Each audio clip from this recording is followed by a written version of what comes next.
We've been a leader in banking for more than 100 years. You'll find us here, at home, on your phone, and everywhere you go. Renaissance Bank. Understanding you. Member FDIC. Equal housing lender.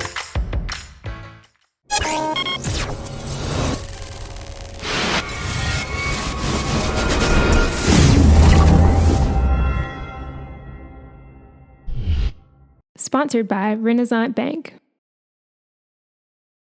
Good morning, Northeast Mississippi. This is Newsbreak for Wednesday, August 9th. I'm Brad Locke. Thanks for joining us. Just a reminder that Newsbreak comes to you each weekday at 7 a.m. You can watch it on djournal.com, Facebook, YouTube, or the Daily Journal's mobile apps for Apple and Android devices. We're going to spend the next few minutes looking at news, sports, and weather for Northeast Mississippi. We'll start with the weather forecast for today. Thunderstorms are possible with a high of 85 degrees, low of 71, 60% chance of rain.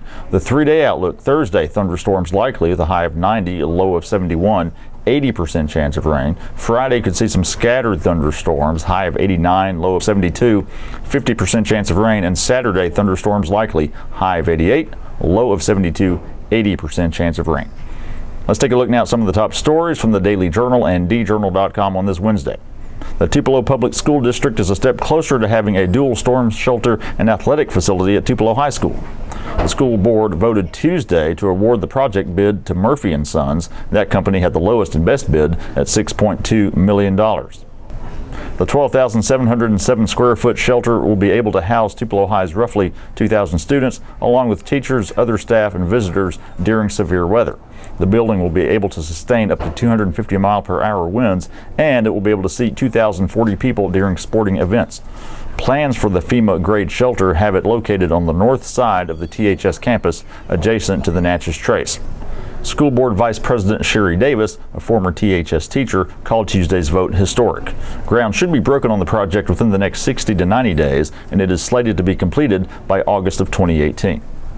Some local residents gained a new perspective on police work after attending a Citizens Academy for the last several weeks. The Tupelo Police Department held a graduation ceremony this week for 28 people who attended the academy. For one night a week over the course of 20 weeks, the citizens got a glimpse at all aspects of policing.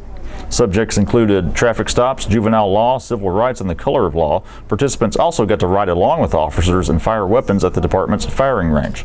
Sheila Neighbors said her ride-along was an eye-opening experience. One moment she was chatting with the officer, the next he was chasing down a suspect.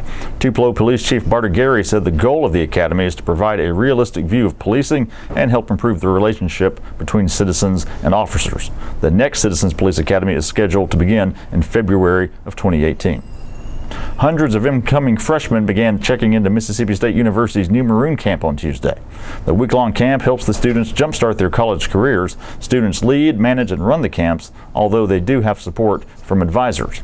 The idea is to help the roughly 900 participants make new friendships and find an almost immediate sense of belonging at the university.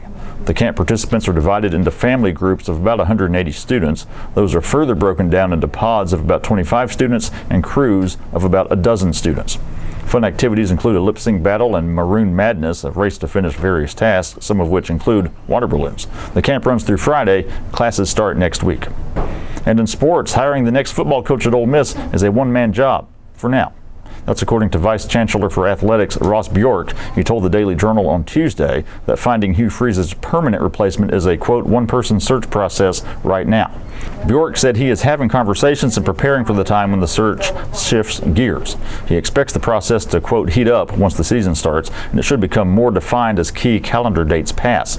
One such date is the school's meeting before the NCAA Committee on Infractions, expected to be in mid-September. Interim coach Matt Luke will certainly be a candidate, with Bjork saying he'll have a great chance at landing the job on a permanent basis. Luke is a former Ole Miss player and a longtime assistant. He took over after Freeze resigned for violating a personal conduct clause in his contract. That's it for Newsbreak on this Wednesday. I do want to remind you to check out a couple of the podcasts we produce here at the Daily Journal. The Memo, all things Northeast Mississippi, news and entertainment with myself and W. Derek Russell. New episodes every Wednesday and Friday. Find it in iTunes, any of your podcast apps, or at memo.djournal.com. Also check out Prep Rally, a high school sports podcast with myself and Dalton Middleton. New episodes every Wednesday. Find that in iTunes, your podcast apps, or at preprally.djournal.com. So look for new episodes of The Memo and Prep Rally today. All the stories I talked about today you can find in your daily journal or at djournal.com. Be sure to follow us on Twitter and Instagram at djournalnow. Give our Facebook page a like as well. That's it for Newsbreak on this Wednesday. I'm Brad Locke. We'll see you next time.